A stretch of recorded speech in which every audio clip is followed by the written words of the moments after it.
বাংলাদেশ এক ঐতিহ্যবাহী দেশ। এখানে নদী, মাঠ আর গ্রাম যেমন চিরন্তন, তেমনি চিরন্তন আমাদের লোকজন, উৎসব আর সংস্কৃতি। আর সেই সংস্কৃতির অন্যতম প্রধান অংশ হলো মেলা। মেলা মানেই কেবল কেনাবেচা নয়, মেলা মানেই আনন্দ, মিলন আর সম্পর্কের বাঁধন। শত শত বছর ধরে গ্রামীণ জীবনে মেলার ভূমিকা ছিল অপরিসীম।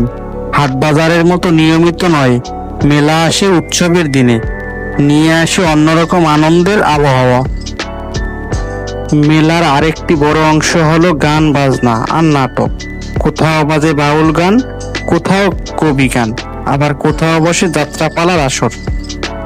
সার্কাসও ছিল একসময় মেলার প্রধান বিনোদন, যেখানে শিশু থেকে বয়স্ক সবাই মেতে উঠত। বাংলাদেশের মেলা আমাদের মনে করিয়ে দেয়, সংস্কৃতি শুধু বই বা ইতিহাসের পাতায় নয়, সংস্কৃতি বেঁচে থাকে মানুষের মধ্যে, উৎসবের মধ্যে, মিলনের মুহূর্তে। মেলা আমাদের শেখায়, আনন্দ মানে ভোগবিলাস নয়, আনন্দ লুকিয়ে আছে মিলনে, সরলতা আর ঐতিহ্যের রঙে। তাই বাংলাদেশের মেলা কেবল একটি উৎসব নয়, এটি আমাদের অতীত, বর্তমান আর ভবিষ্যতের সেতুবন্ধন।